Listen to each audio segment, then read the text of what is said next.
Eventually آپ کا استعفیٰ کب منظور ہوا؟ 11 میں 11 مئی 2012 2011 میں. ٹھیک ہے. لیکن وہ تاثر تو سارا یہی بنا جو رپورٹ بھی ہوا کہ سب کچھ وہ ایک کیس کے ساتھ منسلک تھا. سر وہ کہاں گیا آج وہ کیس؟ ہاں سپنا کیس کی بات کر رہا ہوں. کہاں گیا؟ وہ تو بعد میں پتہ چلا کہ اس کے والد جیلی اور چیزیں اس طرح کی نکلی. بنایا گیا نا. نہیں لیکن اس وقت پتہ یہ چلا کہ خبریں جو ہیں وہ اندر سے نکلوائی جا رہی تھیں. یعنی آپ استعفیٰ میں نام نہیں مناسب سمجھتا آپ لینا. میں نے اس وقت نام لیے تھے. آپ ریکارڈ نکالیں گے تو اس میں آپ کو سارے مل جائیں گے. ڈی جی پی آر کو ڈپیوٹ کیا گیا تھا اس معاملے کے اوپر. جمع ایک سینیٹر تھے ان کے بڑے قریبی معتمد, ان کو اس معاملے پہ ڈپیوٹ کیا گیا تھا, جو آج بھی سینیٹر ہیں غالباً. ان کو اس معاملے پہ ڈپیوٹ کیا گیا تھا. اور جب والد صاحب نے ان کو کنفرنٹ کیا تھا جا کے, کیونکہ مجھے ایک بڑے معتبر ادارے کے سربراہ ہیں جن کے اخبار میں پہلی دفعہ یہ خبر لگی تھی, جب میں ان سے گلہ کرنے کے لیے گیا, میرا ان کے ساتھ بڑا پیار کا رشتہ تھا, کہ جی اگر کوئی اس طرح کی بات ہے مجھ سے پوچھیں تو صحیح نا میرا موقف کہاں ہے کہ بھئی اس طرح کی بات ہے یا نہیں ہے. انہوں نے فون اٹھایا, انہوں نے فون کیا, کس نے, یہ وہ فلاں ڈمکان. جب انہوں نے 10-15 منٹ کی گفتگو کے بعد فون اپنا بند کیا تو مجھے کہتے ہیں کہ سردار صاحب I would suggest that you get your house in to order. میں بڑا پریشان ہوا وہاں پہ کہ house in to order, what does he mean by کہ I should get my house into order. میں کہا جی کیا بات کر رہے ہیں آپ؟ انہوں نے کہا I mean your political house into order. یہ اس نے کہا ہے اس کو کہ یہ خبر لگاؤ. تو اب یعنی سٹنگ منسٹر اس کے خلاف ڈی جی پی آر سے فون جا رہے تھے کہ یہ خبریں لگائیں اس سینیٹر نے, کیونکہ ڈی جی پی آر نے جب اس کو کہا تو اس نے نہیں کیا, ہی واز ہیزیٹنٹ. تو پھر اس سینیٹر نے جو اس وقت انفارمیشن کو لک آفٹر کر رہے تھے ڈپارٹمنٹ کو, اس نے کال کر کے اس کو کہا کہ لگاؤ. تو یہ سب کس کے احکامات پہ کر رہے تھے؟ اب یہ آپ بچے تو نہیں ہے کہ میں آپ کو, نہیں ڈیفینیٹلی کسی بڑی پوزیشن سے ہی فون ظاہری بات ہے اپنے سر یا پہ تو کر اس میں سکتے ہیں. شہباز شریف صاحب انوالو تھے یا نواز شریف صاحب انوالو تھے. دیکھیں نا, اس سے نیچے تو کچھ نہیں. میں آپ کو عرض کروں کہ ایک مثال بطور میں یہ بات کر رہا ہوں آپ کو کہ والد صاحب کے گھر کے سٹاف میں کسی کو میں جا کے سختی اس کے ساتھ کر سکتا ہوں without my father's prior permission. اس سے بڑی بے لحاظی اور کیا ہوگی, یا میری اس میں زیادتی اور کیا ہوگی کہ میں والد صاحب کے گھر جا کے ان کے سٹاف میں سے کسی ممبر کے ساتھ میں اس طرح سے زیادتی کروں, کوئی بدتمیزی کروں, ماروں پیٹوں, جو کچھ کروں.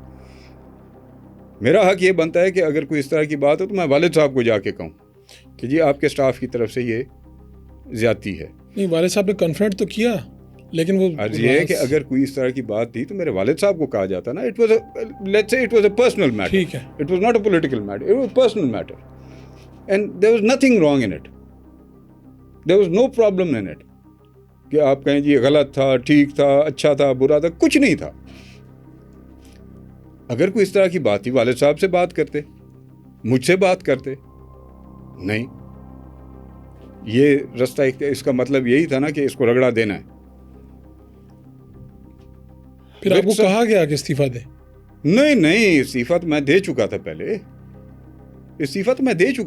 ان کے پاس پڑا تھا ان کے پاس. لیکن اس موقع کو استعمال کیا گیا. سینئر پولیس آفیسر نے کہا, ایک سینئر پولیس آفیسر نے مجھے کہا, کیونکہ میں انٹروگیشن میں جان بوجھ کے جاتا تھا, وہ مجھے نوٹس یا اطلاع بھجوا دیتے تھے. اچھا, پولیس بلاتی تھی آپ کو اس کیس میں؟ بلاتی ان دا سینس ایک آئی واش کے لیے کہ جی بات کرنی, آپ کو اطلاع ہو گئی. میں چلا جاتا تھا, ان کی وہاں پہ ماں مر جاتی تھی, یہ آ جاتا ہے. تو ایک سینئر پولیس آفیسر نے مجھے کہا کہ سردار صاحب کچھ نہیں ہے, مہربانی کریں آپ ایک دفعہ چلے جائیں, یہ سارے معاملات ختم ہو جائیں گے. یعنی جا کے چیف منسٹر کہاں چلا جاؤں؟ میں نے پھر کھلوائی بات, میں کہا کہاں چلا جاؤں؟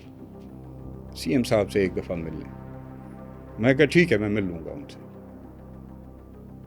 میں اس کے ساتھ کیا بحث کرتا, اس کو میں کیا کہتا, میں کہا میں مل لوں گا ان سے, جب میں نے ملنا ہوگا میں ان سے مل لوں گا, آپ اپنا معاملہ جاری رکھیں. وہ جی ہمیں بھی شرمندگی ہوتی ہے, جی یہ ہوتا ہے, وہ ہوتا ہے. اب he was amongst those people جن کے بارے میں یہ کہا جاتا تھا کہ وہ بڑے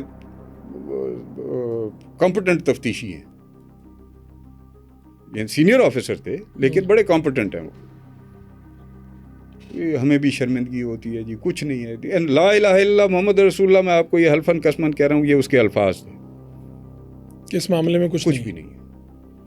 آپ ایک دفعہ ان کو جا کے مل لیں.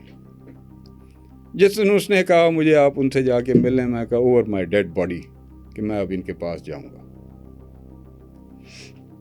اور کچھ عرصے بعد والد صاحب نے مجھ سے جب بات کی، تب میں نے ان کو یہ واقعہ بتایا. میں نے فوری نہیں بتایا ان کو. میں نے ان کو یہ کہہ دیا تھا، بڑے میرا ان کے ساتھ ایک انتہائی ایک عقیدت کا، پیار کا، احترام کا والد ہیں میرے. میں نے ان کو استعفیٰ دیتے ہوئے یہ بات کی تھی کہ جی میری وجہ سے اپنے حالات ان کے ساتھ خراب نہ کیجیے گا. تو آپ نہیں چاہتے تھے کہ فوری طور پہ بتائیں تو معاملات وہ خراب ہو میں جائیں؟ نہیں چاہتا کہ میری وجہ سے آپ کے حالات ان کے ساتھ خراب ہوں. مجھے آپ تصور ہی نہ کریں، میری ایگزسٹنس کی آپ تصور نہ کریں کہ میں ایگزسٹ بھی کرتا ہوں. آپ اپنے معاملات ان کے ساتھ جاری رکھیں، آپ ان کے ساتھ چلیں جیسے چل رہے ہیں. Let me be, I am done with them. کئی دنوں بعد یہ بات والد صاحب کے سامنے میں نے رکھی، کسی بات پہ میں نے یہ بات ان کے سامنے کی. He called that DIG concerned to his office. آپ نے یہ بات کی ہے؟ He went yellow in the face. وہ سینئر افسر جو تھے, he went yellow in the face. سر دیکھیں نا, معاملہ تو ہے کچھ نہیں, ہے تو سارا پولیٹیکلی موٹیویٹڈ. میں نے تو ان گڈ فیتھ کہا کہ جی اس کو مل کے اور اس کو ختم کروائیں. Oh, Baba gave it good and proper to him. Gave him hell good and proper. Called up the IG کہ یہ کیا تماشا ہے, یہ جرت کیسے ہوئی ہے. وہ فیس کر رہا ہے نا, کرے گا. یہ کون ہوتا ہے اس کو کہنے والا کہ ادھر جاؤ یا ادھر جاؤ یا اس سے ملو یا اس سے ملو. گنہگار ہے تو بھگتے گا, بے گناہ ہے تو اس کو کوئی پابند نہیں کر سکتا. یہ کہانی تھی ساری.